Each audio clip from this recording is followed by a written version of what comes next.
Ikaw ba yung taong takbo ng takbo, pero hindi mo alam kung kailan ka titigil? Ikaw ba yung taong habol ng habol sa isa na hindi mo naman alam kung paano mo mahahawakan ang iyong hinahabol? Oo, buddy. Ikaw ba yung taong habol ng habol sa mga bagay na akala mo importante, pero sa huli, madadama mo na hindi pala? Ako, magandang araw po muli. Ito po si Lynn at maraming po salamat muli sa inyong pagsubaybay sa ating channel. Ito po ang part 3 na ng ating 48 Laws by Robert Greene or 48 Laws of Power by Robert Greene. So, salamat po sa inyong pagsubaybay muli. Paki-share po, paki-like at paki-subscribe po sa ating channel para sa mas marami pa po nating mga kwentuhan. Tutuloy lang po natin ha. Nung nakaraan po ay na-serve po natin o natakal natin ang number 16 to number 35. Para sa hapong ito, itatakal na natin ang number 36 to number 48. Ito ay pagre-review ng mga laws na ibinigay ng ating great author na si Robert Greene sa kanyang book na 48 Laws of Power by Robert Greene. So, i-review lamang po natin ang naunang mga natakal natin. Hindi ko na po i-explain, sasabihin ko na lang po isa-isa. So, number 1 among the Finnish law, never outshine the master, never put your trust too much to your friend, conceal your intentions, huwag ipaalam agad ang plano, keep them guessing. For always say less than necessary. Less talk, less mistake. So much depends on reputation. Kailangang alagaan natin ang ating pangalan dahil iyan ang ating puhunan at magpoprotekta sa atin. Law 6, court attention at all costs. Kailangan nating maging visible kung gusto nating maging influencer. 7, get others to do what you cannot do or get others to do the work for you, but the credit will be yours. So that is leverage. Law 8, make other people come to you. Hayaan mong lapitan kanila at hindi ikaw ang maghahabol sa kanila. Law 9, win through your actions, never through your argument. Let the receipts or proof of your actions will reveal your accomplishments, not by talking, but by actions. Number 10, infection, avoid the unhappy and unlucky. So kapag negative, negative din. Pero pag positive, positive ka din. So choose your circle. Always choose the positive side. Law 11, learn to keep people dependent on you. Magkaroon ka ng value sa mga tao na hindi ka mapapalitan dahil ikaw lang ang may katangian ganyan. Law number 12, use selective honesty and generosity to disarm your victim. So, minsan huwag ka masyadong mabait. Pero minsan yung kabaitan, nagagamit yan sa tama. Law number 13, when asking for help, appeal to people's self-interest. So, in exchange sa paghingi ng tulong, tulungan mo rin siya. Or bigyan mo rin siya ng isang bagay na mapapakinabangan niya dahil tinulungan ka niya. 14, pose as friend and work as a spy. So, maayos kang maging kaibigan, pero at the same time, you have to be keen observer sa iyong mga kaibigan. Law number 15, crush your enemy totally. 16, use absence to increase your respect and honor. Minsan kapag wala ka, namimiss ka nila. 17, keep others suspended terror. So, cultivate mo yung unpredictability mo. Huwag mo lahat i-reveal. Magtago ka sa sarili mo ng mga bagay-bagay na importante sa iyo. Huwag mong sabihin ang lahat-lahat. Law 18, do not build fortress. You don't have to be isolated. You have to keep connected. Connection is very powerful today. Connection is the key to a more livable life, to a more breathable life. 19, know who you're dealing with. Hindi lahat ng mga pare-pareho or hindi lahat pare-pareho kailangang kilalanin mo kung sino ang mga nakikilala mo at nakikita mo at nakakasama mo as well. Law 20, do not commit to anyone. Panatilin ang independence. Law 21, play a soccer to catch a sucker. Ayan. Kung mapagpakumbaba siya, maging mapagpakumbaba ka rin. Kung honest siya, honest ka rin. Pero pag salbahe, tapatan mo din. Low 22, use the surrender tactic minsan. Minsan kailangan kang magpatalo para sa huli, panalo pa rin dahil ang isip mo ay panatag at tahimik. Low 23, concentrate your forces. Focus on your energy at focus sa strength mo. At sa lahat ng kalakasan na yan, mas marami kang mapapakinabangan. 24, play the perfect part here. Be graceful, charming, and strategic. So, gamitin mo lahat ng iyong strengths para makakuha ka ng mga connection. And then, low 25, recreate yourself. Ikaw ang may control kung sino ka at kung ano ang gusto mong maging. So, recreate yourself, reinvent yourself, continuously study, learn, and reinvent your life, your strength, your whole being. Ikaw magdesisyon or magdedesisyon kung ano ang gusto mong maging. And keep your hands clean, ayan, at all times. Ano mang aspeto ng buhay, kailangang malinis ang ating mga kamay, walang bahid dumi, walang kahit na anong mga bagay-bagay na marumi. 27, play on people's need to believe people what meaning. Use that wisely. So, kailangan na kita po sa mga tao ano ba yung mga bagay-bagay na mapapakinabangan nilang dapat na pinaniniwalaan nila at ginagawa nila at ina-apply nila sa buhay nila. Low 28, enter action with boldness. Kung ano man ang ginagawa mo, gawin mo yan ng full force at your best. Number 29, plan all the way to the end and think it long term. So, begin with the end in mind. Kung ano man ang nakikita mo, ngayon pa lang nakikita mo na yon at long term. Dito mo ginagawa ngayon at sinisimulan, makikita mo sa bandang huli ang katapusan. Dahil na-achieve mo yan at na-accomplish mo yan at naging successful ka dyan. Law number 30, make yourself or make your accomplishments seem effortless. Mukhang hindi naman mahirap, pero ang totoo, marami kang pinagdaanan dyan. Kaya may lalim yan. Ayan ang low 30. 31 naman, control the options. Ikaw ang magbigay ng choices sa anumang mga bagay-bagay na pinag-uusapan or pinagkakasunduan. Dahil yung choices na yan, ikaw din ang nagbigay. Kaya win-win yan. Number 32, law number 32, play to people's fantasies. Kailangan makita nila na ikaw ay isang role model para naman sila ay sumunod sa'yo at maging follower mo. Dahil anuman ang magandang ginagawa mo, ayan din ang gagayahin nila. Law number 33, discover each man's palm true. Anuman ang weakness ng isang tao, pag-aralan mo. At gamitin mo yan in your own benefit. Law number 34, be royal in your own fashion. Ayan. Carry yourself with dignity. Siyempre pa, kung ano man ang nakikita sa panlabas, nakikita rin yan. Kung ano ba talaga ang lalim natin sa loob. At number 35, master the art of timing.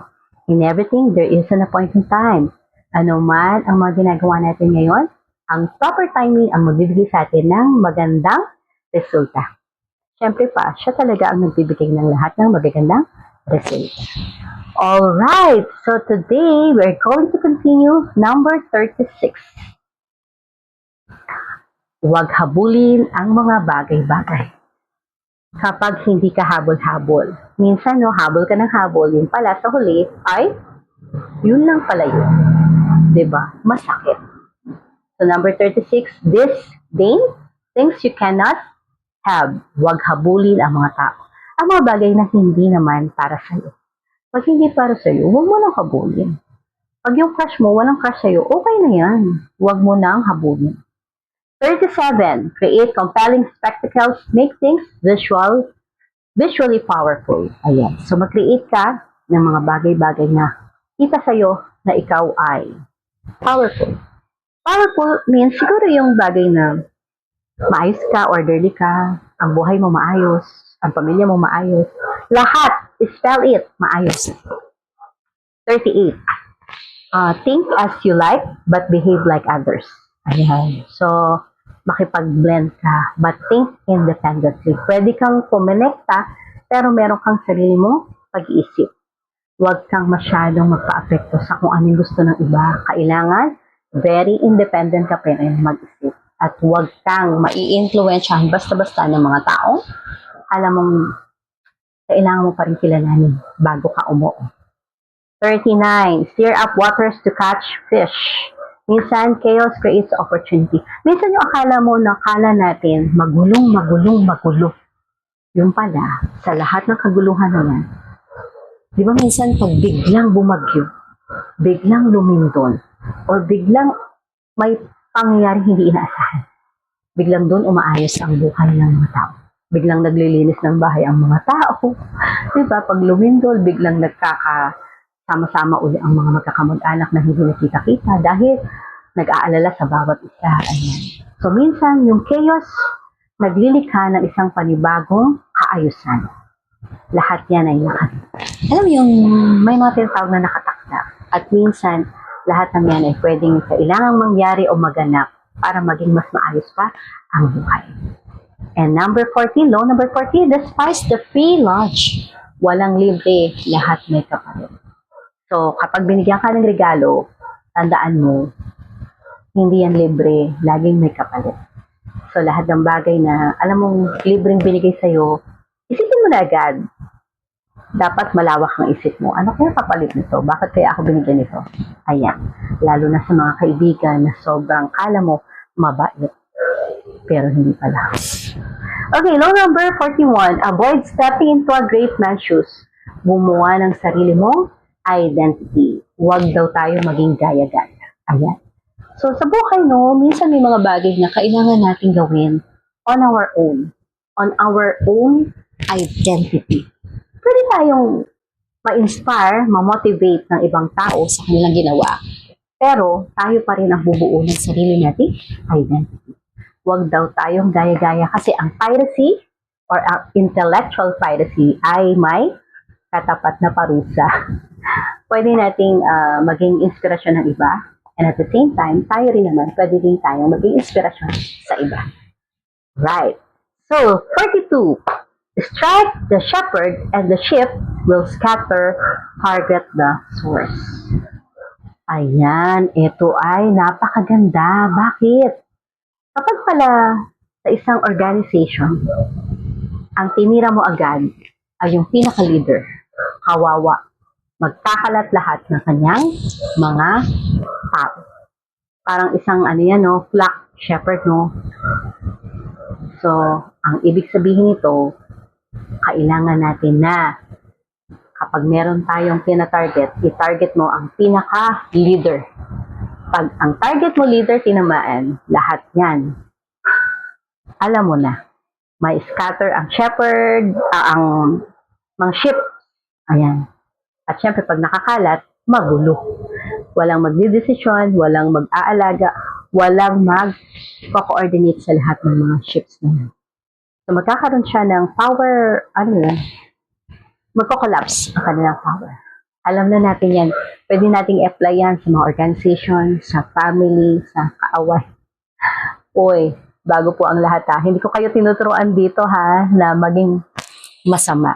Ang tinuturo po natin dito ay maging matatag sa lahat ng pagkakataon. Gamitin ang tamang power o kapangyarihan para tayo ay hindi naabuso ng ating kapwa. Okay, so number 43 na. Bilis natin. 43, work on your heart and your minds. And work on the hearts and minds of others. Ayan, sa iba pala. Hindi lang logic, emotions matter. So, minsan kailangan mo din ng puso at isip.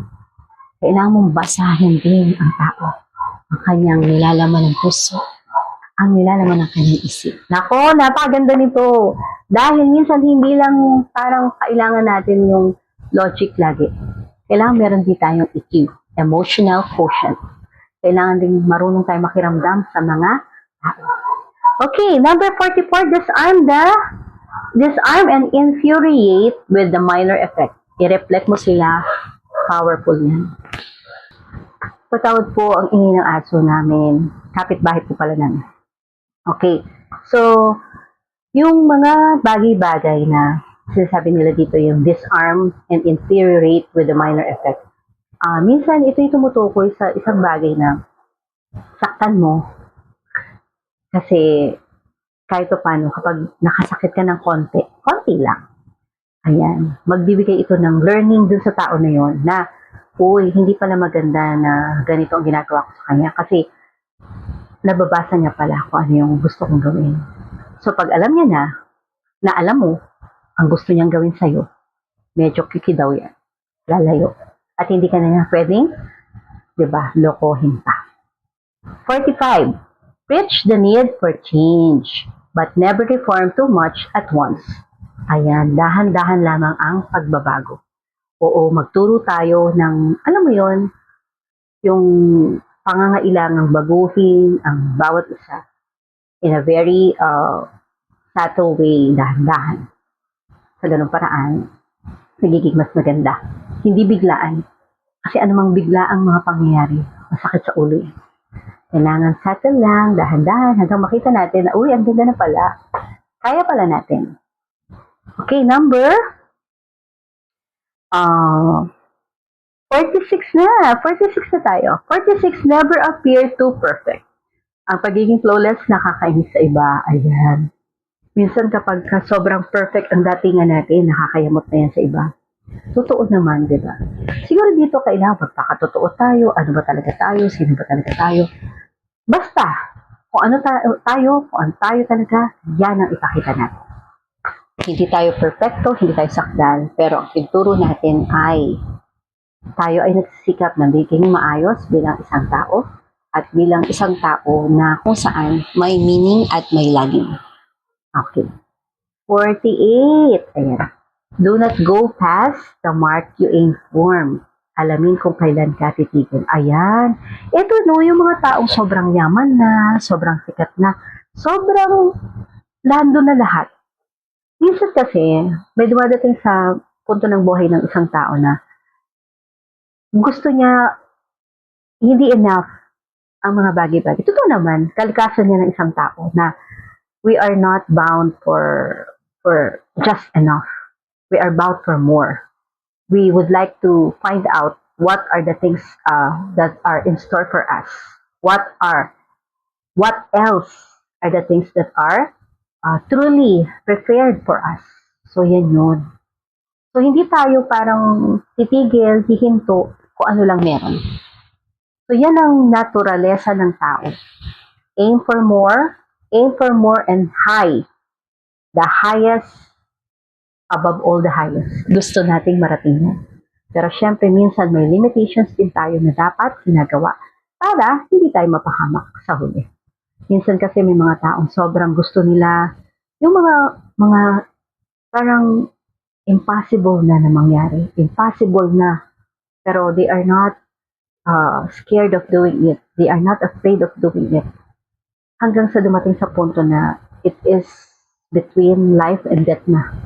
So, iwasan natin yung mga ganyang mga plano sa buhay or mga pagsubok sa buhay or mga bagay na sinusubukan natin. So, doon lang tayo sa kung ano lang yung dapat na enough na sa atin. Pero, alam mong enough na kaya mo nang mabuhay hanggang sa huling hininga. And lastly, number 48 na tayo. Ako, bago tayo matapos, salamat kay author Robert Greene sa kanyang napakagandang libro. Ayan po siya. The 48 Power or Laws of Power. Ayan. Kanina pa ako nagbabakil. The 48 Laws of Power by Robert Greene. Pwede niyo po yan makuha sa Amazon or sa Lazada or sa Shopee. Bibigay ko po yung link dyan sa baba. Kaya kung gusto niyo pong mabasa yung libro na yan ng buong buo, pwede po kayo mag-mind dyan po sa link na yan. Yan. And then, finally, number 48, assume formlessness, be flexible, adapt sa kahit anong sitwasyon. Ayan. Ito ang pinaka comparison natin dito ay ang water. Ang water, kung saan mo siya inilagay, doon siya. For example, lagay mo yan sa base, ang korte niya ay base. Ilagay mo siya sa basin, ang korte niya ay basin. Ilagay mo siya sa bottle, ang korte niya ay bottle. Diba? Ilagay mo siya sa freezer, buo siya, solid. Ilagay mo siya sa labas, mainit, liquid siya. Ano ibig sabihin? Ang water o ang tubig ay very flexible. Yun din ang gusto nating maging flexible tayo. Ano man ang sitwasyon, makaka-adapt tayo. Pwede tayo sa mainit, pwede sa lamig, pwede sa mga lugar na kung saan pwede natin i-adjust sa ating sarili. Sa buhay, no, hindi laging, alam mo yon, hindi laging panatag, hindi laging maayos, hindi laging maayos ang mga bagay-bagay. Gaya ng may digmaan, di ba? Sa digmaan na yan, nag-a-adapt tayo ng mga pagbabago, gaya ng pagtaas ng gas. Siyempre, sa digmaan na yan, ngayon, maayos pa, hindi natin alam sa mga susunod na mga buwan. So, anong ibig sabihin natin? Dito, sa binigay ni Robert Greene ng mga laws, meron tayong panlaban sa bawat sitwasyon. Maging water, dahil flexible, pwede tayong mag-adapt sa anumang mga bagay. Pwede tayong maging anuman sa lahat ng mga sitwasyon na ating haharapin. So, ang tunay na power ay hindi naman para makontrol ng iba, kundi para makontrol ang ating sarili. Sa lahat pala ng 48 laws na yan, sarili natin ang pinokontrol natin. Para maharap natin ang kahit sinong mga tao in a very positive way na win-win. Win sila, win din tayo. Pero syempre, laging dapat meron kang boundary. Ayan. Use these laws with wisdom and manipulation in a positive way. Because at the end of each day, at the end of each day daw, this is our life that we are talking about. So at the end of this journey, at the end of each day, each week, each month, each year, ang buhay natin ang nakasalalay dito. Ang buhay ko, ang buhay mo, ang buhay ng pamilya mo, ang buhay na napakahalaga. Dahil isa lang ito. Isa lang itong binigay sa atin. Live and take it wisely. Live it wisely, make the most out of it. Ayan lamang po ang lahat ng natakal natin na 48 Laws of Power by Robert Greene. Marami pong salamat. Masayang-masaya po ako na nakasama ko po kayo sa 3 parts ng ating episodes na ito. Sana po may natutunan po kayo sa ating pinaka-natakal or na-discuss. Salamat po muli. Hindi po ako magsasawa na magsabi sa inyo na kabila ng lahat ng natutunan natin ng mga laws na yan, ano ba ang importante? Siyempre, at the end of that day, each journey, each life, kailangan natin na mabuhay ng may kalusugan sa isip at puso. Kaya huwag niyo kalimutan ang inyong vitamin supplements at mga, alam niyo na, maintenance. Ayan. Nakalimutan ko pa no? Vitamin supplements maintenance, magkaroon ng maayos na diet, maayos na tulog, maayos na gising, kung kaya pang mag-exercise, kung kaya pang maglakad-lakad, maglakad-lakad. At syempre, lagi natin kung napaka-importante ng buhay natin physically, emotionally, napaka-importante ng spiritual natin na kalakasan galing sa Diyos. Kung anumang importante ng lahat ng natakal natin ng mga law of power, walang iba pa rin pinakamakapangyarihan sa lahat na pwede nating hingan ng kapangyarihan din naman, kundi ang Almighty God in heaven and our Jesus, our Savior. Siya lamang at sila lamang ang talagang may pinaka magandang kapangyarihan na nagbibigay sa atin ng buhay habang tayo ay naririto sa mundo. Gamitin natin ang buhay at ang kapangyarihan na yan sa makabuluhang mga sitwasyon, makabuluhang mga desisyon. At syempre, lahat ito ay magiging matagumpay lamang dahil sa kanyang mga gabay. Marami pong salamat at sa huli, stay maganda, inside out. God bless po sa lahat. Bye-bye!